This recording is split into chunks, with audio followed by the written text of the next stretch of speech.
Hello world, this is Random Fix, and today we're going to be changing the motor oil on this 2004. Hello world, this is Random Fix, and today we're going to be changing the motor oil on this 2004 Ford Mustang Mach 1. So follow along, let me show you how to get this done. And the same tutorial applies for a lot of the GTs and the V6s. So let's go ahead and get this started. And changing your oil on time definitely has its benefits, including long-term reliability, better resale value if you can demonstrate that you changed the oil on time as recommended by the manufacturer, not to mention the personal pride that you get from driving a well-maintained machine. Alright, so I got my vehicle lifted up in the air using some jack stands, and you could also use the plastic little ramps. Those are pretty good if you want to make it a little easier. And before I start off with any oil change, what I like to do is go ahead and remove the oil filler cap right here. This just makes it a little easier. I get this out of the way, and I put it right by the hood latch, just so by accident, if I forget to put this on when I close the hood, it's gonna make a nice, wonderful, loud sound, and I'm gonna end up breaking this instead of damaging the motor. I got a 13mm socket here on this 1/4-inch ratchet here. I got my hot oil drain removal tool right here, and my oil filter wrench. And they make these old school style, which I really like using, or they make these newer ones which just basically adjusts like that, and you use a 3/8 ratchet in the back. I'll have a link to all these tools that I'm using in the description box below, and let me show you what to do underneath the vehicle. So I'm going to be using this creeper to get underneath this vehicle. So let me show you what we have to actually remove in order to get the oil out. Alright, so I'm underneath the vehicle. As you can see, this is my oil filter right here. I'm going to go ahead and remove that after I go ahead and loosen up my oil drain plug right here. I haven't done an oil change on this vehicle yet. I just got it. I'm going to go ahead and drain all this oil out. 13mm.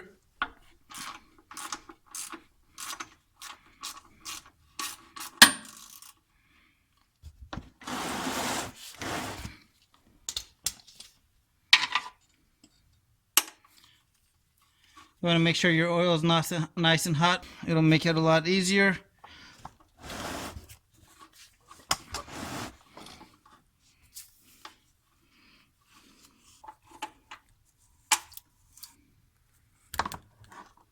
Boom, there's the dirty oil, and it hangs onto the drain plug for you guys. It's a really cool tool.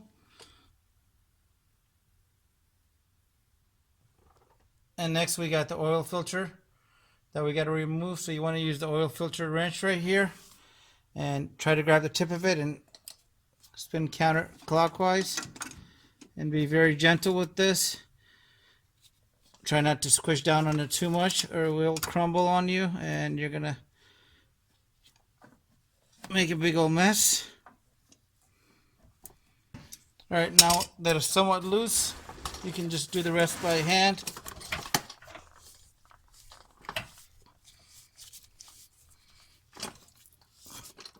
And just let that drain out.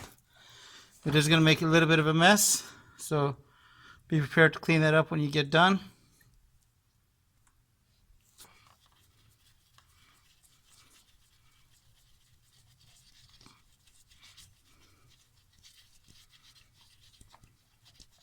Alright, so while the oil is draining from the filter and whatever's left in the drain pan, I'm going to go ahead and get our oil filter prepped. So what you want to do is you want to come down here and grab the seal out of the oil filter and grab yourself some clean motor oil, whatever you have available, and lube up both sides of this seal.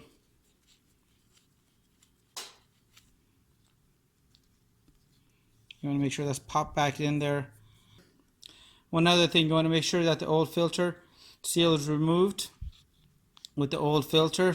So you want to make sure that there's not two seals on there, or else it's going to instantly leak right when you go to start it up.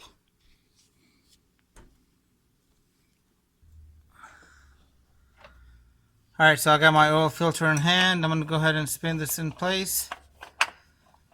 And as you can see, this oil filter is actually a little bit of a different shape compared to my old one.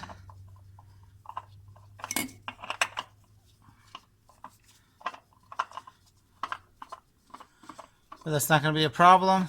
So go ahead and spin this in place.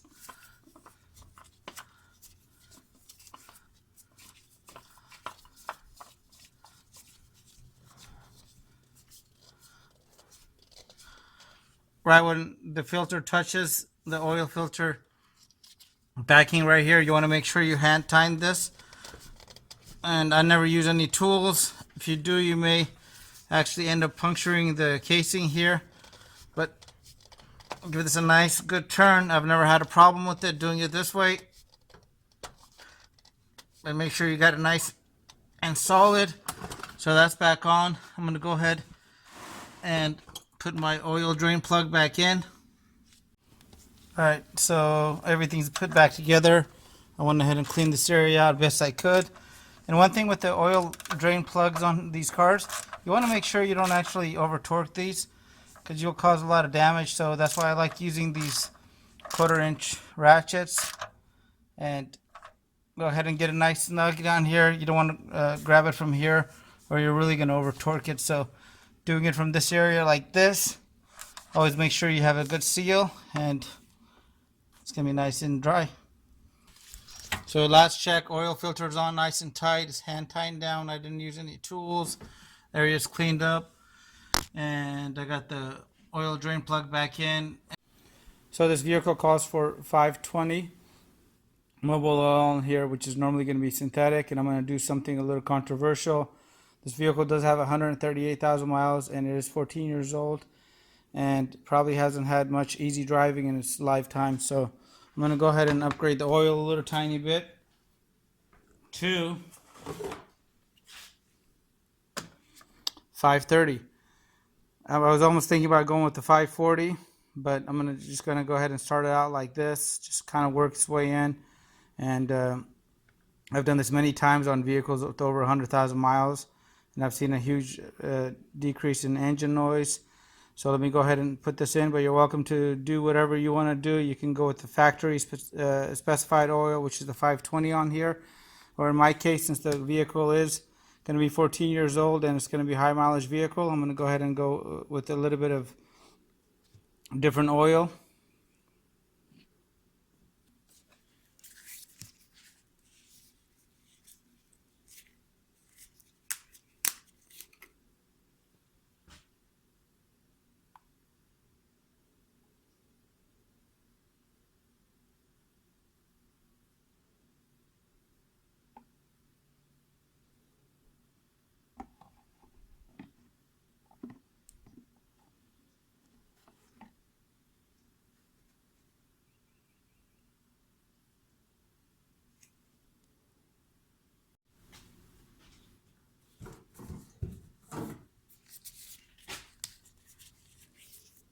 So here's going to be my last quart of oil on here, and I really want to get you guys' opinions about the oil changing technique at higher mileage. If you guys got some other mechanics out there, would love to get you guys' comments and opinions on this. And if you have a little Honda Civic, please don't do this to your vehicle when it's got 5,000 miles on it.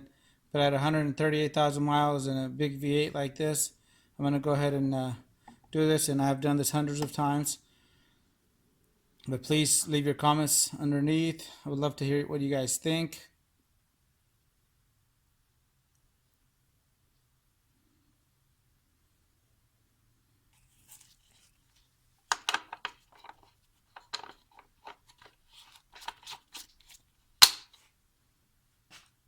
Alright, now that we got the oil all in there, everything's back together, I'm going to go ahead and start the vehicle up. And I'm going to show you what to look for when you're first starting your vehicle. That way, in case there's something wrong, you can go ahead and turn it off right away. Alright, so we're going to go ahead and start the vehicle up for the very first time after we've changed the oil. You want to pay attention to a couple of things. You want to make sure that there's not going to be any warning lights for low oil pressure. If you have an oil pressure gauge on your vehicle, like the one right here, pay special attention to that. We're going to go ahead and start the vehicle for 10 seconds and watch out for any warning lights. And after the 10 seconds goes by, we're going to turn the vehicle off. And if it's possible, you want to lower the vehicle onto level ground so you can get an accurate reading of the oil. And always wait about 5 to 10 minutes before you take the final measurement. So let's go ahead and get this started.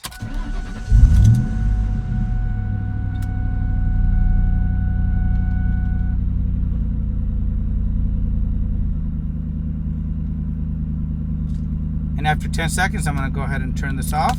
You can see my oil pressure gauge is reading well, and there's no warning lights on for oil pressure. Sometimes you'll see a little red or yellow oil lamp right in this area if there is an issue, and you want to make sure you turn that off right away because that's an indication that there's something wrong. Alright, so once you got your car off the ramps and onto level ground, what you want to do now is you want to come over here and check the oil level using the dipstick right here.